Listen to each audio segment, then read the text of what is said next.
தரித்திரருக்கு சுவிசேஷம், திருச்சபைக்கு சத்தியம், இந்த 2 நோக்கங்களோடு மன்னா மழை பெய்து கொண்டிருக்கிறது. சங்கீத புஸ்தகத்திலிருந்து இந்நாட்களிலே நாம் செய்திகளை படித்து தியானித்து வருகிறோம். இந்த செய்திகள் மகிமை டிவியிலே வெளியிடப்படுகின்றன. இந்த சங்கீத செய்திகள் எல்லாமே தொகுப்பாக யூடியூபில் காணப்படும். ஏதாவது ஒரு சங்கீதத்தை நீங்கள் விட்டுவிட்டால் யூடியூபில் நீங்கள் போய் பார்த்து அந்த சங்கீதத்தின் அறிவுரைகளை நீங்கள் கற்றுக்கொள்ளலாம். இந்த செய்திகளை கேட்ட பிறகு உங்களுடைய ஆலோசனைகள், ஜெப குறிப்புகள் இவற்றையெல்லாம் நீங்கள் எங்களுக்கு தெரியப்படுத்துவீர்கள் என்றால் உங்களுக்காக ஜெபிப்போம், ஆலோசனைகள் உங்களுக்கு வழங்குவோம்.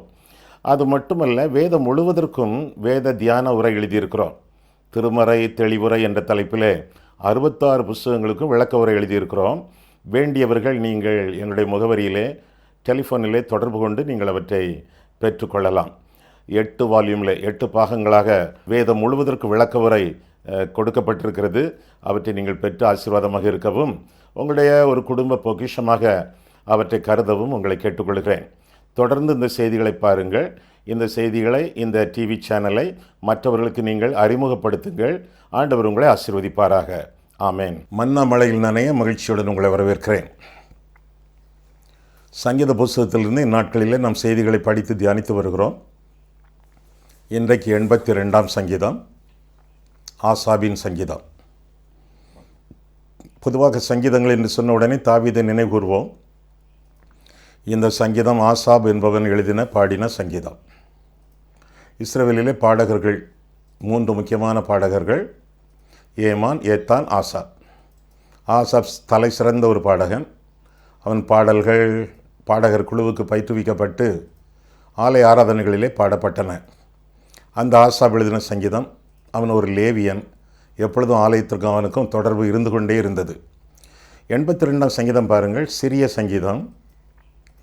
எனவே வசனங்கள் எல்லாவற்றையும் முதலாவதாக நான் வாசித்து விட்டு விடுகிறேனே, அப்படின்னா அந்த சங்கீதத்தை நீங்கள் தொடர்வதற்கு ஈஸியாக இருக்கும். தேவ சபையிலே தேவன் எழுந்தருளி இருக்கிறார். தேவர்களின் நடுவிலே அவர் நியாயம் விசாரிக்கிறார். எதுவரைக்கும் நீங்கள் அநியாய தீர்ப்பு செய்து துன்மார்க்கருக்கு மோதாட்சணியம் பண்ணுவீர்கள், சேலா. நிறுத்தி சிந்திக்கவும் என்பது பொருள். ஏழைக்கும் திக்கற்ற பிள்ளைக்கும் நியாயம் செய்து சிறுமைப்பட்டவனுக்கும் திக்கற்றவனுக்கும் நீதி செய்யுங்கள். பலவீனனையும் எளியவனையும் விடுவித்து துன்மார்க்கரின் கைக்கு அவர்களை தப்புவியுங்கள். அறியாமலும் உணராமலும் இருக்கிறார்கள், அந்தகாரத்தில் நடக்கிறார்கள். தேசத்தின் அஸ்திபாரங்களெல்லாம் அசைகிறது. நீங்கள் தேவர்கள் என்றும் நீங்கள் எல்லாரும் உன்னதமானவரின் மக்கள் என்றும் நான் சொல்லியிருந்தேன். ஆனாலும் நீங்கள் மனுஷரைப் போல செத்து லோக பிரபுக்களில் ஒருவனைப் போல விழுந்து போவீர்கள். தேவனே எழுந்தருளும், பூமிக்கு நியாய தீர்ப்பு செய்யும். நீரே சகல ஜாதிகளையும் சுதந்திரமாக கொண்டிருப்பவர் என்று சொல்லி வேதத்தில் நான் வாசிக்கிறோம். 82ஆம் சங்கீதம் எடுத்துக்கொள்ளுங்கள். உங்களுடைய மடியிலேயே இந்த சங்கீதம் இருக்கட்டும். சங்கீத வசனங்களை வாசித்து விளக்கும் பொழுது அந்த சங்கீத வசனங்களை நீங்கள் தொடர்வது நல்லது. இந்த சங்கீதம் 50ஆம் சங்கீதம், 75ஆம் சங்கீதம் அவற்றின் கருத்துக்கு ஒத்த சங்கீதம். இன்னும் 123ஆம் சங்கீதம், 26ஆம் சங்கீதம், அந்த சங்கீதத்தின் சில வசனங்களுக்கும் இந்த சங்கீதத்தின் சில வசனங்கள் ஒப்புமையான வசனங்கள். உலகத்தில் தவறான அதிகாரம், தவறான தலைமைத்துவம் எப்படி தாண்டவமாடுகிறது என்பதை விளக்கக்கூடிய சங்கீதம் இந்த சங்கீதம். இந்த சங்கீதத்தை நாம் 3 பிரிவுகளாக நாம் பிரித்து பார்க்கலாம். முதலாவது வசனத்தில் பார்க்கிறோம், தேவ சபையிலே தேவன் எழுந்தருளி இருக்கிறார் என்று சொல்லி வசனம் நமக்கு அறிவிக்கிறது. தேவ சபை, ஆண்டவர் இருக்கக்கூடிய இடத்திலே அவருக்கென்று ஒரு சபை, அவருக்கென்று ஒரு கமிட்டி, அவருக்கென்று ஆலோசனை குழு என்பது போல அங்கே சபை என்ற காரியம் காணப்படுகிறது. அவருக்கு ஆலோசனை சொல்ல வேண்டிய தேவையில்லை. இருப்பினும் ஆண்டவர் தம்மை சுற்றிலும் சில நபர்களை அவருடைய சங்கத்திலே, சபையிலே வைத்திருக்கிறார். அவரை சுற்றிலும் 4 ஜீவன்கள், அவரை சுற்றிலும் 24 மூப்பர்கள் என்றெல்லாம் பார்க்கிறோமே, அதுபோல் ஆண்டவர் தம்மை சுற்றிலும் ஒரு சபையை வைத்திருக்கிறார். அவர்கள் நடுவில் இருந்து ஆண்டவர் நியாயம் விசாரிக்கிறார் என்று சொல்லியும் வேதம் நமக்கு கற்றுக் கொடுக்கிறது. தேவர்களின் நடுவில் என்று பார்க்கிறோம். யார் அந்த தேவர்கள்? தேவன் ஒருவரே தேவன். தேவர்கள் என்று சொல்லலாமா? எப்படி சொல்லலாம்? யார் அந்த தேவர்கள்? தேவர்கள் நடுவில் நியாயம் விசாரிக்கிறார். சற்று நேரம் கழித்து அதற்குரிய விளக்கத்தை பார்ப்போம். முதலாவதாக தெய்வம், கவனிக்கும் தெய்வம் என்று சொல்லி முதலாவது வசனத்திலே நான் பார்க்கிறோம். 82ஆம் சங்கீதம் 1ஆம் வசனத்திலே தேவ சபையிலே தேவன் எழுந்தருளி இருக்கிறார். தேவர்களின் நடுவிலே அவர் நியாயம் விசாரிக்கிறார் என்று சொல்லி வாசிக்கிறோம். ஆண்டவர் தம்முடைய சபைக்கு முன்பாக இருந்து அவர்கள் மத்தியில் இருந்து நியாயம் விசாரிக்கக்கூடியவர். என்னென்ன நடக்கிறது, எங்கெங்கே நடக்கிறது, எப்படி எப்படி நடக்கிறது, எப்பப்போ நடக்கிறது என்பதை கர்த்தர் கவனிக்கிறார் என்று சொல்லி வேதம் கற்றுக் கொடுக்கிறது. அவருடைய காந்திக்கு மறைவானது ஒன்றுமில்லை. 7 கண்கள் மூலம் ஆண்டவர் பூமி எங்கும் உலாவி வந்து எல்லாரையும் பார்க்கக்கூடிய தெய்வம் என்று சொல்லி வேதம் நமக்கு கற்றுக் கொடுக்கிறது. ஒருவேளை ஆண்டவர் நம்மை கவனிக்கவில்லை, ஆண்டவர் நம்மை விட்டு விலகிவிட்டார், ஆண்டவர் நமக்கு நியாயம் செய்கிறதில்லை, ஆண்டவனுடைய கவலைகளை, கண்ணீர்களை, நம்முடைய கஷ்டங்களை பார்க்கிறதில்லை என்று நீங்கள் எண்ணுவீர்கள் என்றால் அது தப்பான காரியம். அது ஒரு தவறான காரியம். கர்த்தர் கவனிக்கிறார் என்று சொல்லி வேதம் நமக்கு கற்றுக் கொடுக்கிறது. நம்முடைய நன்மையான சூழ்நிலையிலே, நம்முடைய துன்பமான சூழ்நிலையிலே கர்த்தர் நம்மை கவனிக்கிறார் என்று சொல்லி வேதம் நமக்கு கற்றுக் கொடுக்கிறது. அவருடைய பார்வைக்கு மறைவானது ஒன்றுமே இல்லை. அவருடைய பார்வைக்கு விலகி நாம் எதையும் செய்ய முடியாது. நம்முடைய நன்மையோ நம்முடைய தீமையோ எல்லாமே கர்த்தருடைய கண்களுக்கு முன்பாக இருக்கின்றன என்று சொல்லி வேதம் நமக்கு கற்றுக் கொடுக்கிறது. கவனிக்கும் கர்த்தர் உங்களை கவனிக்கிறார். நீங்கள் உறங்கும் போதும் தூங்கும் போது கூட 24 மணி நேரமும் உங்களுக்காக கண் விழித்து கரிசனையோடு கவனித்து காக்கக்கூடிய தெய்வம் என்று சொல்லி அவரை குறித்து வேதத்தில் வாசிக்கிறோம். எந்த சூழ்நிலையிலும், இந்த சூழ்நிலையிலும் ஆண்டவர் உங்களை பார்த்து கொண்டே இருக்கிறார் என்பதை நீங்கள் அறிந்து கொள்ள வேண்டும். கர்த்தர் என்னை பார்த்து கொண்டே இருக்கிறார் என்று நான் அறிந்து கொள்வதனாலே, நான் புரிந்து கொள்வதனாலே எனக்கு எவ்வளவு சந்தோஷம், எனக்கு எவ்வளவு சமாதானம். என்னையும் ஆண்டவர் பொருட்படுத்தி என் மேல் மனதாக இருக்கிறார் என்று சொல்லி ஆண்டவரை குறித்து நான் எண்ணும்போது எனக்கு எவ்வளவு ஆச்சரியம், எனக்கு எவ்வளவு ஆனந்தம். அதே ஆச்சரியமும் அதே ஆனந்தமும் உங்களுக்கு உண்டாகத்தக்கதாக கர்த்தர் உங்களை கவனித்து உங்களை ஆளுகை செய்து வருகிறார் என்பதை நீங்கள் அறிந்து கொள்ளுங்கள். அப்படியாக ஆகார் சொன்னாலே, அவள் வயிறு பசியால் தாகத்தால் துவண்டிருக்கும் பொழுது அவளுடைய மகனும் தண்ணீர் இல்லாமல் தவித்து கொண்டு சற்று நேரத்தில் அவன் செத்து போவானே என்று ஆகார் துடிதுடித்த நிலைமையிலும் தண்ணீர் துறவை ஆண்டவர் காட்டினாரே. நீர் என்னை காண்கிற தேவன் என்று சொல்லி ஆகார் அறிக்கையிட்டாளே. அதுபோல நமக்கு என்ன கிடைக்கவில்லையோ அதையெல்லாம் ஆண்டவர் கிடைக்கும்படி செய்கிறார். எந்த இடத்துல வறுமையோ பஞ்சமோ இல்லாமையோ தலைவிரித்து தாண்டவமாடினாலும் அந்த இடத்திலும் ஒன்றுமில்லாமல் இருந்து எல்லாவற்றையும் படைக்கும் தெய்வம் ஒன்றுமில்லாமல் உங்களுக்கு காணப்பட்டாலும், உங்களுக்கு முன்பாக புசிப்பதற்கோ குடிப்பதற்கோ உடுப்பதற்கோ உறைவிடத்திற்கோ ஒன்றுமில்லாமல் காணப்பட்டாலும் ஆண்டவர் எல்லாவற்றையும் உங்களுக்கு உருவாக்கி தர வல்லவராக இருக்கிறார் என்று சொல்லி வேதம் நமக்கு கற்றுக் கொடுக்கிறது. கவனிக்கும் ஆண்டவர். ஒருவேளை மக்கள் உங்களை கவனித்தால் 2 தடவை பார்த்து விட்டு அப்படியே கடந்து சென்று விடுவார்கள். ஆனால் தெய்வம் அப்படி அல்ல. உங்களை பார்த்தால் பார்த்து கொண்டே இருப்பார். உங்களுடைய பாதுகாப்பும் உங்களுடைய பராமரிப்பும் தம்முடைய கைகளிலிருந்து வரும் வரை காத்து கொண்டே இருப்பார். உங்களை காக்கிற தேவன், உங்களை கவனிக்கும் தேவன். அது மட்டுமல்ல, உங்களை கடிந்து கொள்ளும் தேவன் என்று சொல்லி கூட 2ஆம் வசனத்திலே வாசிக்கிறோம். கடிந்து கொள்ளும் தெய்வம். 2ஆம் வசனம், எதுவரைக்கும் நீங்கள் அநியாய தீர்ப்பு செய்து துன்மார்க்கருக்கு முகதாட்சண்யம் பண்ணுவீர்கள் என்று சொல்லி ஆண்டவர் சில நியாயாதிபதிகளை, நீதிபதிகளை கடிந்து கொள்வதாக வேதத்தில் வாசிக்கிறோம். கரிசனை கொள்ளும் ஆண்டவர், கடிந்து கொள்ளும் கர்த்தர் என்று சொல்லி கூட வேதம் நமக்கு கற்றுக் கொடுக்கிறது. கிறிஸ்து என்ற நாணயத்திலே அல்லது கடவுள் என்ற நாணயத்திலே 2 பக்கம். ஒன்று கரிசனை, இன்னொன்று கடிந்து கொள்ளுதல். ஒன்று கரிசனை, அடுத்தது கண்டிப்பு. 2ம் சேர்ந்து ஆண்டவர் நம்முடைய வாழ்க்கையிலே செயல்படுகிறார் என்று சொல்லி வேதம் நமக்கு கற்றுக் கொடுக்கிறது. நாம் பாவம் செய்யும் பொழுது ஆண்டவர் கடிந்து கொள்கிறார். நாம் தீமை செய்யும் பொழுது கர்த்தர் அதை பார்த்து கடிந்து கொண்டு நாம் திரும்ப வேண்டும் என்று சொல்லுகிறார். ஒருவேளை பாவத்தில் ஜீவித்து கொண்டிருந்தால், பாவ பழக்கங்களை விடாமல் இன்பமாக அதிலே பழகி கொண்டிருந்தால் கர்த்தர் கடிந்து கொள்கிறார். அந்த பாவத்தை விட்டு வா மகனை, உன் நெஞ்சனுக்கு தாராயோ என்று சொல்லி ஆண்டவர் வருந்தி கேட்பதாக இந்த சங்கீதத்திலிருந்து நாம் வாசிக்கிறோம். அவர் கடிந்து கொள்ளும் தெய்வம் மட்டுமல்ல, அவர் கவனிக்கும் தெய்வம் மட்டுமல்ல, அவர் கரிசனை கொள்ளும் தெய்வம் என்று கூட வேதத்தில் வாசிக்கிறோம். சில சமயங்களிலே எல்லா நன்மைகளையும் தரக்கூடிய ஆண்டவர் சில சமயங்களிலே நாம் வழி விலகி செல்லும் பொழுது, நம்மால் திரும்ப அந்த பரிசுத்த வழிக்கு, ஜீவ வழிக்கு வரவில்லை என்றால் கர்த்தர் காணாமல் போன ஆடுகளாகிய நம்மை கண்டெடுத்து தூக்கி சுமந்து மீண்டும் மந்தையிலே கொண்டு வந்து சேர்க்க ஆண்டவர் ஆசைப்படுகிறார், ஆவன செய்கிறார் என்று சொல்லி கூட நாம் வேதத்திலிருந்து நாம் கற்றுக்கொள்ளலாம். கடிந்து கொள்ளும் ஆண்டவர் மட்டுமல்ல, கரிசனை கொள்ளக்கூடியவர். நாம் எங்கே இருந்தாலும் தேடி கண்டுபிடித்து தூக்கி வருகிறார். ஒருவேளை சில பாவங்களிலே, சில பாவ பழக்க வழக்கங்களிலே நாம் வீழ்ந்து கிடந்தாலும், எழும்ப முடியாமல் தவித்தாலும், இயேசுவானவர் வந்து ஆடுகளுக்காக தம்முடைய ஜீவனை கொடுக்க ஆயத்தமாயிருந்த ஆண்டவர் வந்து நம்மை தூக்கி எடுத்து கண்மலையிலே நிறுத்தி நம்மை களிகூற பண்ணுகிறார். அவர் கவனிக்கும் ஆண்டவர் மட்டுமல்ல, அவர் கடிந்து கொள்ளும் ஆண்டவர் மட்டுமல்ல, அவர் கரிசனை கொள்ளும் ஆண்டவர் என்று சொல்லி கூட வேதம் நமக்கு கற்றுக் கொடுக்கிறது.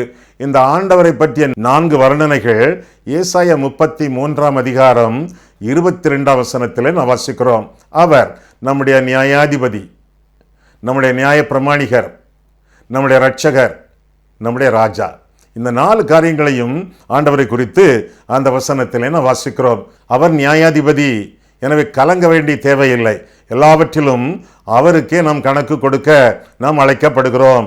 தெய்வம் நம்முடைய நியாயாதிபதி. அது மட்டுமல்ல, ஆண்டவர் நம்முடைய நியாய பிரமாணிகர், நம்முடைய லாயர், நம்முடைய வக்கீல். நமக்காக ஆண்டவர் பரிந்து பேசுகிறவராக இருக்கிறார் என்று சொல்லி வேதத்திலே வாசிக்கிறோம். ஆபேலின் ரத்தம் பேசினதை பார்க்கிலும் ஆண்டவருடைய ரத்தம் இன்னும் அதிகமாக நமக்காக பரிந்து பேசக்கூடிய இரத்தமாய் இருக்கிறது என்று சொல்லி வேதத்தில் என்ன வாசிக்கிறோம். இன்னும் 1 வருஷம் இருக்கட்டும், இன்னும் 1 வருஷம் இருக்கட்டும் என்று சொல்லி ஆண்டவர் நமக்காக பரிந்துரைக்கும் தெய்வம் என்று சொல்லி வேதம் நமக்கு கற்றுக் கொடுக்கிறது. அது மட்டுமல்ல, கர்த்தர் நம்முடைய ராஜா, நம்முடைய ராஜா, நம்மை ஆளுகிறவர் என்று சொல்லியும் வேதம் நமக்கு கற்றுக் கொடுக்கிறது. அது மட்டுமல்ல, நம்முடைய இரட்சகர், நம்முடைய பாவங்களை நீக்கி நம்மை பரிசுத்தப்படுத்தத்தக்கதாக பாவிகளை ரட்சிக்க, நம்மை ரட்சிக்க, உங்களை ரட்சிக்க ஆண்டவர் இந்த உலகத்திலே வந்தார். இப்பேற்பட்ட காரியங்களை தெய்வம் நமக்காக செய்து வருகிறார் என்று சொல்லி வேதம் நமக்கு கற்றுக் கொடுக்கிறது. ஆக முதலாவதாக தேவன், இரண்டாவதாக தேவர்கள். 1ஆம் வசனத்திலே 6ஆம் வசனத்திலே பார்க்கும் பொழுது தேவர்கள். ஆமா, ஒரே ஒரு தேவன் தானே உண்டு. யார் இந்த தேவர்கள் பார்ப்போமா? 1ஆம் வசனம், தேவ சபையிலே தேவன் எழுந்தருளி இருக்கிறார், தேவர்களின் நடுவிலே அவர் நியாயம் விசாரிக்கிறார். 6ஆம் வசனம், நீங்கள் தேவர்கள் என்றும் நீங்கள் எல்லாரும் உன்னதமானவரின் மக்கள் என்றும் நான் சொல்லியிருந்தேன். தேவர்கள் யார்? தேவனுடைய பிரதிநிதிகள், நியாயம் விசாரிக்கிறவர்கள், வக்கீல்கள், நீதிபதிகள், மேஜிஸ்ட்ரேட்ஸ், ஜட்ஜஸ், உலக பிரகாரமான மக்கள். சில ஊழியக்காரர்கள் என்ன சொல்கிறார்கள்? நான் ஒரு கடவுள், நீங்களும் கடவுள்கள். ஆண்டவர் சொல்லியிருக்கிறார் 6ஆம் வசனத்திலே, நீங்கள் தேவர்கள். எனவே நீங்கள் தேவர்கள். அதிகமாக உங்களுடைய பாவத்தை குறித்து கவலைப்பட்டு கொண்டிராதீர்கள், அது என்றைக்கும் மறைந்து விட்டது. நீங்கள் தேவர்கள், தேவனுடைய அதிகாரத்தை பெற்றவர்கள், தேவனை போல ஆளுகை செய்ய அழைக்கப்பட்டவர்கள் என்றெல்லாம் இலைமறைவு காய்மறைவாக உங்களுக்கு பெருமையூட்டி வாழ்கிறார்கள், உங்களை வீழ்ச்சி அடைய பண்ணுகிறார்கள். அதுதானே ஆதியிலே வந்த சோதனை. ஆதாமுக்கும் ஏவாளுக்கும் இந்த கனியை புசித்தால் உங்கள் கண்கள் திறக்கப்படும், நீங்கள் தேவர்களைப் போல மாறுவீர்கள். இதற்கு முன்னால் பிதா, குமாரன், பரிசுத்தாவி. இதற்கு பின்னால் இந்த கனியை நீங்கள் புசிப்பீர்கள் என்றால் பிதா, ஆதாம், ஏவாள் என்று தெரித்துவம் வரும். தேவர்களைப் போல மாறுவீர்கள். இதுதானே சோதனை. இதைத்தான் பிசாசு சில ஊழியர்கள் மூலமாக இன்றைக்கு போதித்துக் கொண்டிருக்கிறான். நீங்கள் தேவர்கள் என்று சொல்லி அந்த தேவர்களுடைய லட்சணங்களை நாம் பார்ப்போமா? இந்த சங்கீதத்திலே யார் இந்த தேவர்கள்? மக்கள் என்று சொல்லி 6ஆம் வசனத்திலே நாம் பார்க்கிறோம். நம்மை போல மக்கள், நீங்கள் தேவர்கள் என்றும் நீங்கள் எல்லாரும் உன்னதமானவரின். யார் இந்த உன்னதமானவர்? தேவன். அவர் ஒருவரே தேவன். நாம் யார்? உன்னதமானவரின் மக்கள் என்றும் நான் சொல்லி இருந்தேன். இப்போ தேவர்கள் என்ன செய்வார்களாம்? எதற்காக அழைக்கப்படுகிறார்கள்? அடுத்த வசனம் பாருங்கள், 7. ஆனாலும் நீங்கள், யார் இந்த நீங்கள்? தேவர்கள் என்று ஆண்டவர் சொல்கிறாரே, அந்த தேவர்கள்.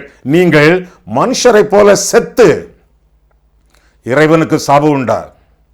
கடவுளுக்கு மரணம் உண்டா? நீங்கள் மனுஷரை போல செத்து லோக பிரபுக்களில் ஒருவனை போல விழுந்து போவீர்கள்.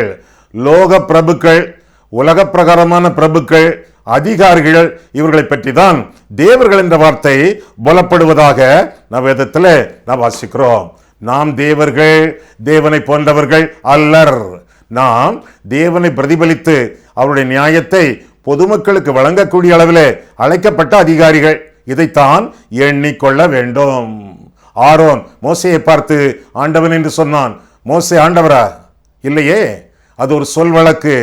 சாராள் ஆபிரகாமை பார்த்து ஆண்டவன் என்று சொன்னாலே, ஆபிரகாம் ஆண்டவனா?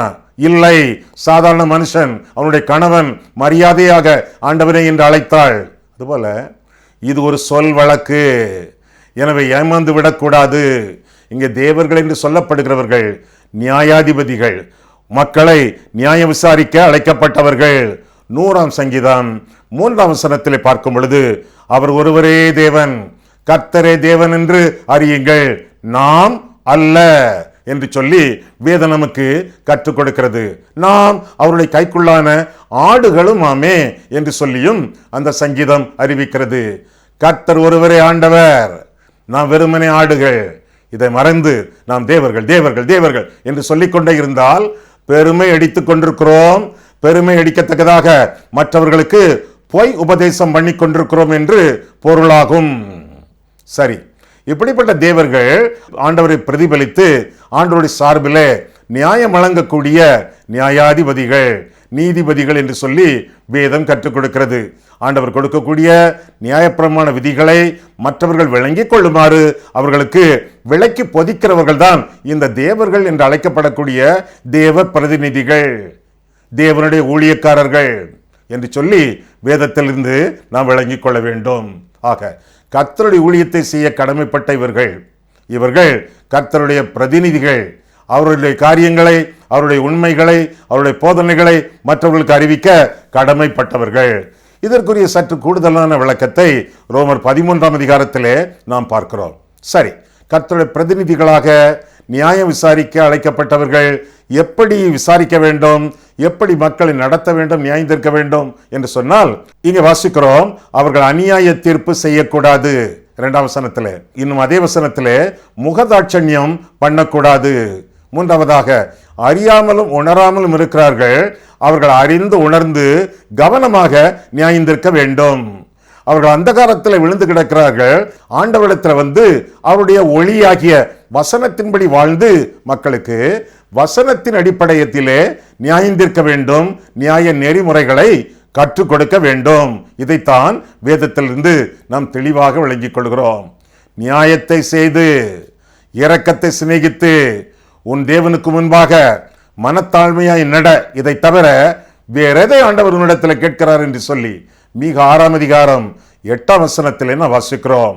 ஆக கர்த்தருக்குள்ளாக வாழ அழைக்கப்பட்ட நீதிபதிகள், நியாயாதிபதிகள், ராஜாக்கள், தலைவர்கள், அதிகாரிகள் நியாயம் செய்வதிலே கர்த்தருடைய பிரதிநிதித்துவத்தை தங்களுடைய வாழ்க்கையில் அனுபவித்து கர்த்தருடைய சாயலை தங்களுடைய வாழ்க்கையிலே தரித்து கர்த்தர் போதித்த வண்ணமாக மற்றவர்களுக்கு போதித்து கர்த்தரிடத்தில் அவர்களை நடத்தி வாழ வேண்டியது அவர்களுடைய கடமை என்று சொல்லி வேதம் நமக்கு கற்றுக் கொடுக்கிறது. விளங்கி கொண்டீர்களா? தேவர்கள் என்றால் சாதாரணமான மனிதர்கள், தேவனைப் போல நியாயம் வழங்க அழைக்கப்பட்டவர்கள். கும்பிட போன தெய்வம் குறுக்கே வந்தது போல, ஐயா நீங்க வந்துட்டீங்க என்று சொல்கிறோமே, அவர் என்ன தெய்வமா? தெய்வம் அல்ல. ரொம்ப நாட்களாக அவரை எதிர்பார்த்து நாம் இருந்திருக்கிறோம். திடீரென்று வந்து விட்டார் தெய்வம் என்று சொல்லிவிடுகிறோம். சொல் வழக்கு. அப்படி கூட சொல்ல வேண்டும் என்ற அவசியம் இல்லை. ஏனென்றால் தெய்வத்திற்குரிய மரியாதையை, மகிமையை, கனத்தை யாருக்கும் வழங்கவே கூடாது. ஆண்டவர் பக்தி வைராக்கியமானவர், என் மகிமையை வேறொருவருக்கும் கொடேன் என்று சொன்னவர். எனவே கர்த்தரை மகிமைப்படுத்துவதை விட்டுவிட்டு அவருக்கு கொடுக்க வேண்டிய மகிமையை நாசியிலே சுவாசமுள்ள மனுஷனுக்கு கொடாதிருப்போமாக. முதலாவதாக தேவன் என்று பார்த்தோம், 2ஆவதாக தேவர்கள் என்று கற்றோம், 3ஆவதாக தேவையில் இருப்பவர்கள், அவர்களை குறித்து நாம் பார்க்க போகிறோம். 3ஆம் 4ஆம் வசனத்திலே 8ஆம் வசனத்திலே நாம் பார்க்கும் பொழுது 3ஆம் வசனம் பாருங்கள். ஏழைக்கும் திக்கற்ற பிள்ளைக்கும் நியாயம் செய்து சிறுமைப்பட்டவனுக்கும் திக்கற்றவனுக்கும் நீதி செய்யுங்கள், பலவீனனையும் எளியவனையும் விடுவித்து துன்மார்க்கரின் கைக்கு அவர்களை தப்புவியுங்கள்.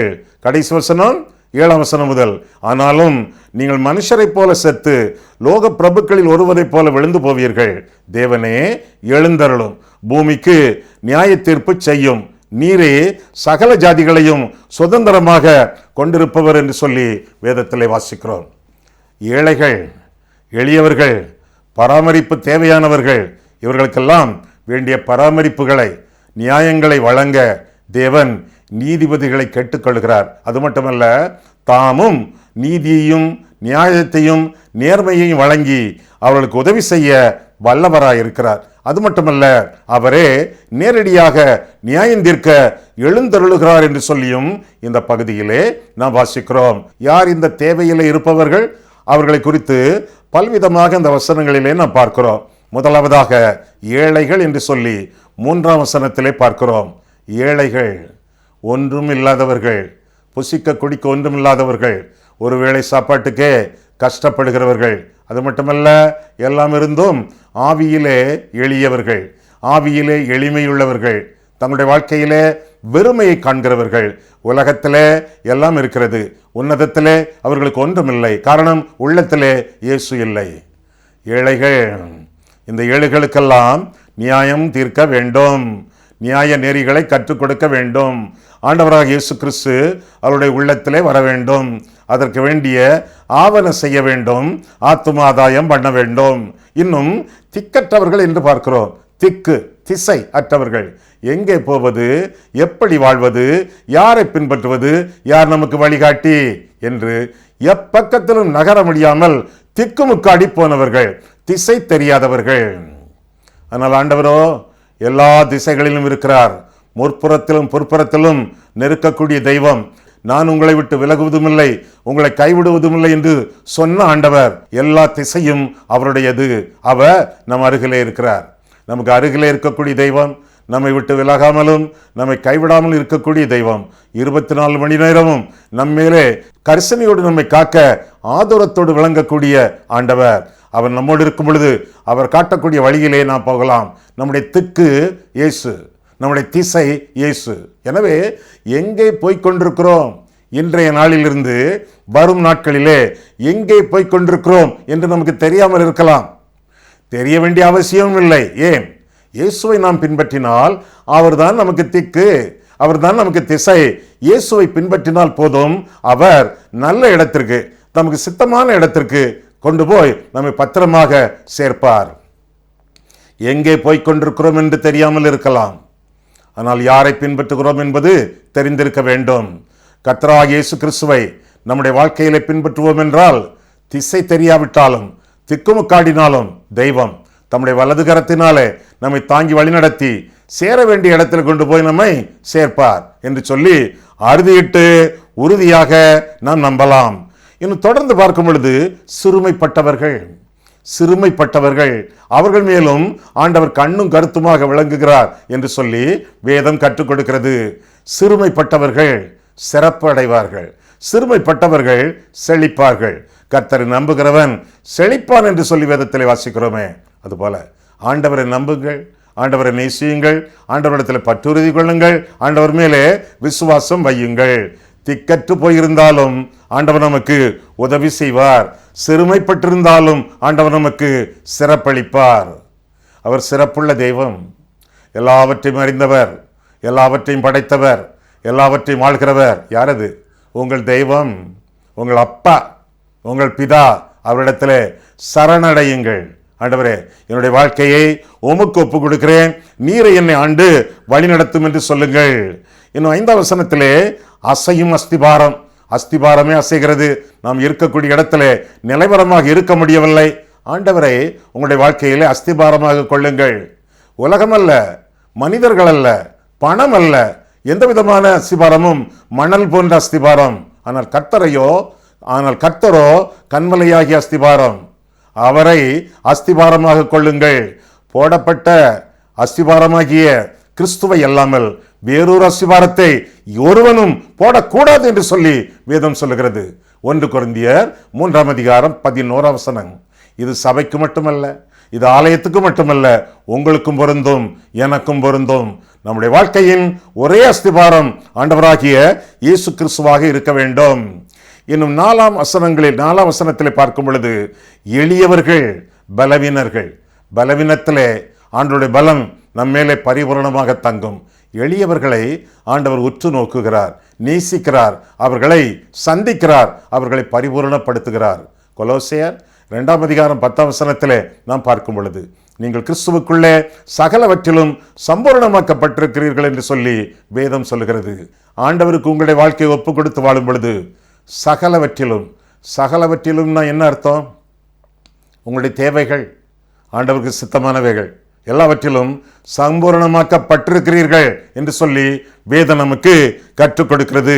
அது மட்டுமல்ல, 8 கர்த்தர் நம்முடைய சுதந்திரம், கர்த்தர் நம்முடைய பங்கு என்று சொல்லியும் நாம் பார்க்கிறோம். நீங்கள் பிள்ளைகளானால் சுதந்திரருமாமே, தேவனுடைய சுதந்திரரும் கிறிஸ்துவுக்கு உடன் சுதந்திரருமாமே என்று சொல்லி ரோமர் 8 அதிகாரம் 17 நாம் பார்க்கிறோம். நாம் கர்த்தருடைய சுதந்திரர் என்ற வாக்கு தத்தத்தை நிறைவு கூர்ந்து நம்முடைய வாழ்க்கையிலே நீதியோடு வாழ வேண்டும், நீதியான காரியங்களை செய்ய வேண்டும். நீதியற்று நிலைவரமற்று நிர்பந்தமான வாழ்க்கை வாழ்கிறவர்களுக்கு உதவி செய்ய வேண்டும், அவர்களை தப்புவித்து அவர்களுக்கு நியாயம் செய்ய வேண்டும். ஆண்டவரை போல அவர்களிடத்தில் அன்பு காட்டி கரிசனை கொண்டு கண்ணும் கருத்துமாக அவர்களை ஆதரிக்க முன்வர வேண்டும். ஆண்டவர் உங்களை ஆசீர்வதிப்பாராக. கண்களை மூடுவோம், கர்த்தரை பார்ப்போம். அன்புள்ள ஆண்டவரே, உம்முடைய வசனங்களை ஆராயவும் எங்கள் வாழ்க்கையை ஆராயவும் கர்த்தர் எங்களுக்கு வழிநடத்தின தயவுக்காக உமக்கு நன்றி செலுத்துகிறோம் சுவாமி. அன்புள்ள ஆண்டவரே, 82ஆம் சங்கீதத்தின் வாயிலாக எங்களோடு பல காரியங்களை பேசினீர் கர்த்தாவே. எங்கள் தெய்வம் யார்? தேவர்கள் என்றால் யார்?